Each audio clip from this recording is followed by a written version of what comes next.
నీళ్లు పొందుకోలేక అటు ఇటు తిరుగుతుంది. ఈరోజు జీవమైన దేవుని మందిరానికి వచ్చి దేవుని చేత ఆశీర్వదించవలసిన బిడ్డలు, దేవుని చేత దీవించవలసిన బిడ్డలు అటు ఇటు తిరుగుడు చేత. మీకు తెలుసా, మీకు ఇక్కడి నుంచి దేవుని ఆశీర్వాదాలు వస్తాయి. దేవుని మందిరం దేవుడు నివసించేటువంటి ప్రాంతం, దేవుడు నిన్ను బ్లెస్ చేసేటువంటి ప్రాంతం, సమృద్ధిగా ఆశీర్వాదం దొరికే స్థలం ఇది. ఇలాంటి స్థలానికి వచ్చి ఆశీర్వాదం పోగొట్టుకొని, దేవుళ్ళు పోగొట్టుకొని అగాధులాగా అటు ఇటు అటు ఇటు అటు ఇటు తిరుగుతున్నామంటే బ్రదర్, ఈ ప్రవర్తన ఏంటి?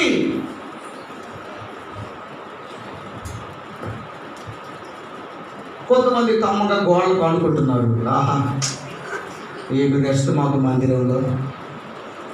కొంతమంది గడ్డల కింద ఆహ్లాదకరమైన చేతులు ఇలా పెట్టుకొని సంవత్సరం రోజు నిద్రలేదయ్యా ఇంట్లో అన్నట్టుగా మనకున్నాం. ఇంకొంతమంది లేడీస్లో కుర్చీలో కూర్చొని అంటుంటారు. ఆ పక్కన కూడా తగ్గడు. మార్నింగ్ రోజు నాకు ఇందులో పక్కన కూర్చొని తట్టాలి. ఏమై ఎక్కడికి వచ్చావు నీవు? అంతకు నిద్రపోవాలి, ఇంట్లో కూర్చో, హ్యాపీగా నిద్రపో. ఎవడుతుంటే నిన్ను ఇంట్లో వచ్చి డిస్టర్బ్ చేస్తారా? నువ్వు నిద్రపోతే ఒప్పుతాను, టీ తగ్గుది అంటాడా? హ్యాపీగా నిద్రపో. మందిరంలోకి వచ్చి నిద్రపోతావేంటయా? అదే యేసు ప్రభువు నేర్పించింది నీకు. అగాధ ప్రవర్తన ఏ విధంగా ఉందంటే అటు ఇటు తిరుగుతుంది. దేనికి తిరుగుతుందో తెలుసా? ఆమె నీళ్ళ కోసం తిరుగుతుంది. బిడ్డ అడుగుతున్నాడు, అమ్మ నీళ్ళు తప్పిపోతున్నాయి, అమ్మ నీళ్ళు తప్పిపోతున్నాయి అంటున్నాడు. బెర్షబా అనే మాటకు నీళ్లు ఉన్నటువంటి స్థలం అది. ఆమెకు నీళ్లు అక్కడ కనబడుతున్నాయి, కానీ ఆమె యొక్క శారీరకమైన కళ్ళు మూయబడ్డాయి, ఆత్మీయమైన కళ్ళు మూయబడ్డాయి. ఈరోజు చాలా మంది మందిరాలకు వస్తూనే ఉంటారు. ఎన్ని సంవత్సరాలకు వచ్చినా ఆత్మీయ నేత్రాలు తెరవరు. శారీరకమైన కళ్ళు మోస్తారు కానీ ఆత్మీయ నేత్రాలు తెరవరు. ఇక్కడ జీవం కలిగినటువంటి గని ఉంది. ఇక్కడ గని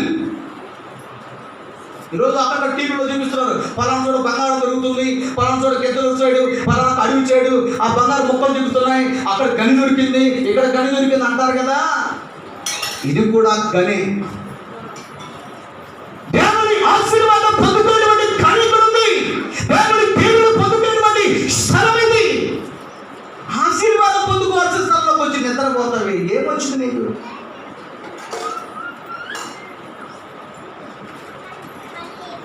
ఏమక్క? ఆశీర్వాదం పొందుకోవాల్సిన స్థలంలోకి వచ్చి నీవు ఆశీర్వాదం పోగొట్టుకొని పోతున్నావంటే ఎంత అశ్రద్ధ నీ జీవితంలో. సరే ఆలోచించు.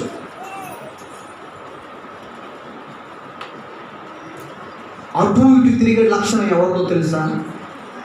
చెప్పంటారా? యోబు గ్రంథం 2వ అధ్యాయం 1వ వాక్యం. నేను చెప్పడం దిగులేదు తల్లి. అమ్మో, ఈ పాస్టర్ గారు ఏంది నన్ను పట్టుకొని సాతానుడు అన్నాడు, నేను అటు ఇటు తిరుగుతున్నాననే ఆయన సైతాన్ అన్నాడు అని నా మీద పట్టడం ఎందుకు?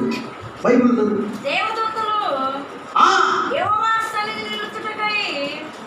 చదువమ్మా.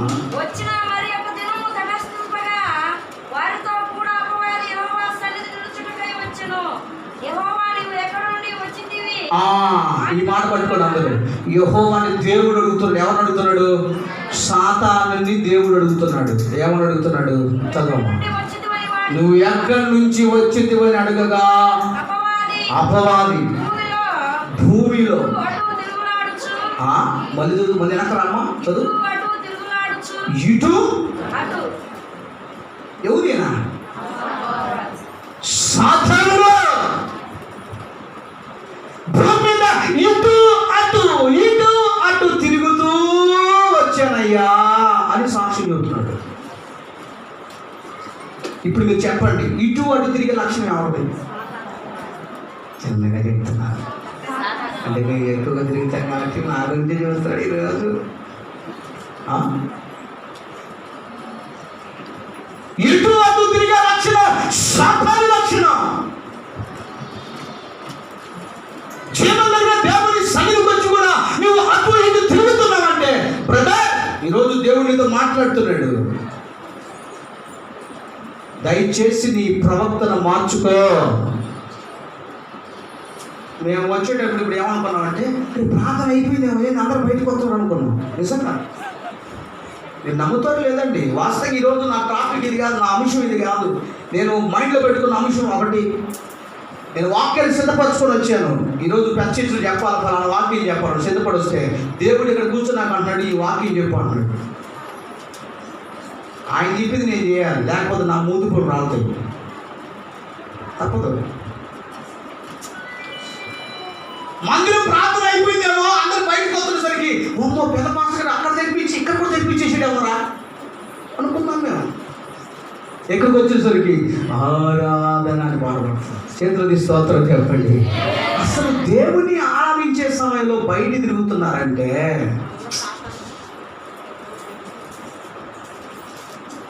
మీరు అసలు ఏ క్రైస్తత్వంలో ఉన్నారు, అసలు ఏ స్థితిలో ఉన్నారని చెప్పుకోవాలి.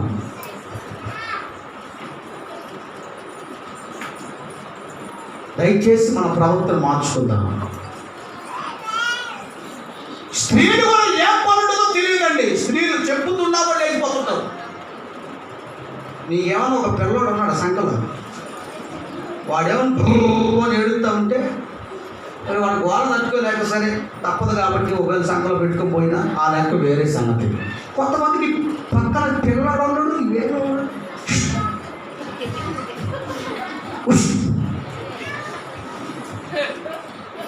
యాడికి వస్తారు మీరు?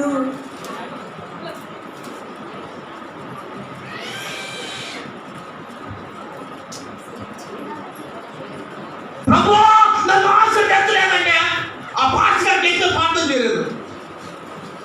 ఏ పాస్టర్ గారు చేయలేదు? ఏ పాస్టర్ చెప్పలేదు. అల్లా పాస్టర్ అయితే పని చేస్తాడు. ఆ టీవీలో చెప్పాను ఏం పని వాళ్ళందరికీ వాళ్ళ సంఘాల్లో వాళ్ళ కోసం చేసుకోవడానికే కష్టం. ఎవరి గొర్రెలు వాళ్ళు కాల్చుకునేదే కష్టం. కానీ నీ గొర్రెలు అన్నా అనగా నీ పేరు కథ అని పేరు, నీ పేరే సత్యం గారు, నీ గొర్రెలు నేను కట్ట నాకు ఇచ్చి అంటే ఇస్తా బాబాయ్ సార్, నా గొర్రెలు కాసుకుంది నా కష్టం కొట్టి నీ గొర్రెలు నేనైనా కలిసి అంటాను. ఒకరి గురి ఒకరు కాయాలంటే ఈ రోజు ఎవడు కాస్తాడండి? ఒకరు భారాలు ఒకరు మోయడం కష్టం అయిపోయింది. కుటుంబ భారాలు మోయడమే కష్టం అవుతుంది. ఇలాంటి రోజుల్లో నీ భార నా పాత్ర మొత్తడా?